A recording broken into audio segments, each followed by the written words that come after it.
મિત્રો સ્વાગત છે તમારું આજનો આ ચેનલમાં।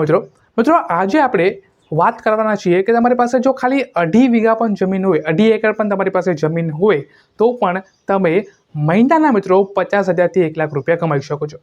હું સાચી જ વાત કરું છું અને આગળ હું એક્ઝામ્પલ પણ આપીશ કે કયા ખેડૂતે આ કરીને મિત્રો બતાવેલું છે। ખાલી આપણે ફાફા નથી મારવાના થતા, આપણે એન્ડમાં બતાવવાના પણ છે।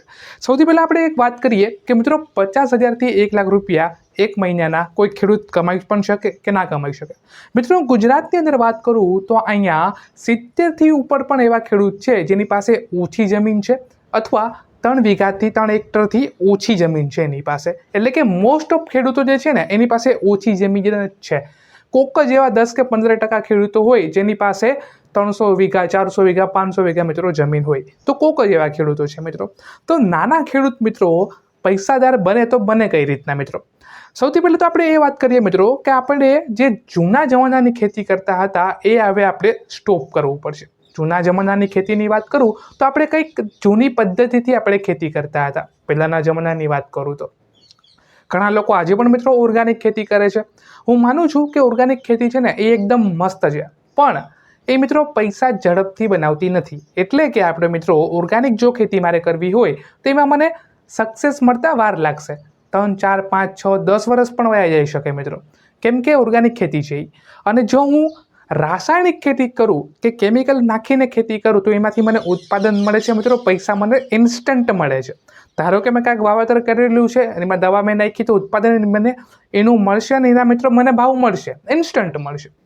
વાત કરીએ આપણે હું આજે એવી મેથડ્સ તમને કહેવાનો છું કે જે તમે નવી ખેતીની પદ્ધતિ અપનાવો છો તો એમાં તમને આટલું પૈસા જે છે એ મળશે મિત્રો।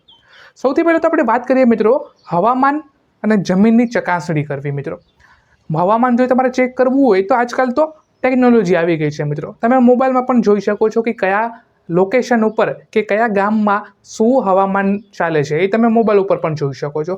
બીજી વસ્તુ, જમીનની મિત્રો ખાસ તમારે ચકાસણી કરવી પડશે। જેવી તેવી જમીન હશે તેમાંથી એબ્સોલ્યુટલી 50,000 કે 1 લાખ મહિનાના નથી બનવાના, એ આપણને ઓલરેડી ખબર જ છે કે જેવી તેવી જમીન હોય, પથરાળ જમીન હોય જેમાં પાણી સરખું ના હોય, પાણી ના આવતું હોય, પાણીની અશક્યતા હોય તો એમાં ના થાય। જમીન જે હોય મિત્રો એનું પીએચ માપવું એ ખૂબ જ જરૂરી છે। જમીનનું પીએચ જો સારામાં સારું હોય અને હવામાનનું વેધર પણ મિત્રો સારામાં સારું હોય તો આ બંને કોમ્બિનેશનમાં તમે શાકભાજી વાવો અથવા એવા પાક વાવો મિત્રો કે જે જમીનને અને હવામાનને બંનેને સાથ આપતા હોય એવા જો તમે પાક વાવવાની મિત્રો કોશિશ કરો તો આમાં મિત્રો તમને 50,000 થી 1 લાખ રૂપિયા મિત્રો મળશે। એવી રીતના તમે ખેતી કરો તો। બીજી વસ્તુ મિત્રો, તમે ગ્રીન હાઉસથી પણ ખેતી કરી શકો છો। ધારો કે તમે જે લોકેશનમાં છો એમાં તમારી પાસે ઓલરેડી જમીન છે પરંતુ હવામાનનું વેધર એટલું સારું નથી મિત્રો, તો તમે ગ્રીન હાઉસ કરી અને એમાં મિત્રો વાવેતર કરો છો એવી વસ્તુની કે જે ગ્રીન હાઉસમાં સારામાં સારી થાય, અથવા તમારા ઇલાકામાં જે વસ્તુ ના થતી હોય એ વસ્તુ ગ્રીન હાઉસથી પોસિબલ છે તો તમે એ વસ્તુનું જો વાવેતર કરો અને એને મિત્રો વેચવા જાઓ તો કેમ કે એ વસ્તુ ખાલી એક તમારા પાસે જ છે તો તમને એનો ભાવ મિત્રો બજારમાં મળશે।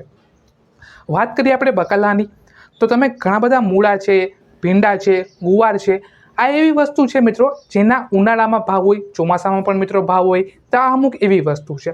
બીજી વસ્તુ કે ધારો કે તમારી પાસે 2.5 એકર જ જમીન છે પરંતુ એને તમે 4 ચોકઠા કરો અને ચારેય જગ્યાએ મિત્રો અલગ અલગ વસ્તુ વાવો તો માની શકીએ આપણે કે કદાચ એક વસ્તુનો ભાવ આપણને ના મળે પરંતુ મિત્રો બીજી વસ્તુનો તમને ભાવ મળશે અને તમને રોજની મિત્રો આવક થશે। તો આવી રીતના પણ મિત્રો આપણે 50,000 થી 1 લાખ રૂપિયા આપણે કમાઈ શકીએ છીએ। હું જે મિત્રો ખેડૂતની વાત કરું છું, હોઈ શકે, બની શકે તો હું એ ખેડૂતને આપણા વિડીયોમાં લાવીશ, આપણી ચેનલ ઉપર લાવીશ અને આપણે એના જ મોઢેથી જો આપણે સાંભળીએ કે કેવી રીતના એ ખેતી કરે છે, કેવી રીતના એ અર્નિંગ કરે છે, કયા વાવેતર એ કરેલા છે અને ક્યાં મિત્રો એ વેચવા જાય છે, જો આપણે એની જ મોઢેથી સાંભળીએ તો મિત્રો એ સારું રહેશે। તો આપણે એની પણ આપણે કોશિશ કરીશું અને આપણે એને આપણી ચેનલમાં બોલાવીશું। અને હા, એ શક્ય જ છે મિત્રો કે આપણે 2.5 એકર પણ જમીન હોય તો પણ આપણે 50,000 થી 1 લાખ રૂપિયા આપણને કમાઈ શકીએ। તમને પોતાને જ ખબર છે કે જો મેં બકાલો કે વાવેતર કરેલું હોય કે ભીંડા કે મેં ગુવાર વાવેતર કર્યો હોય તો એમાં રોજની આપણે એમાંથી આપણને રૂપિયા મળે, રોજની આપણે એમાં કપાઈ થતી હોય ને રોજ આપણે વેચવા જઈ શકીએ ને રોજના આપણને એમાં ભાવ મળે મિત્રો।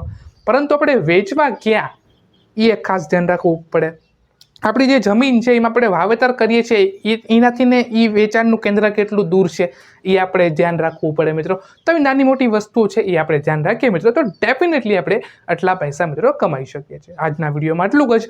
હું એ ખેડૂતને આપણા નેક્સ્ટ વિડીયોમાં બોલાવીશ. Thank you for watching.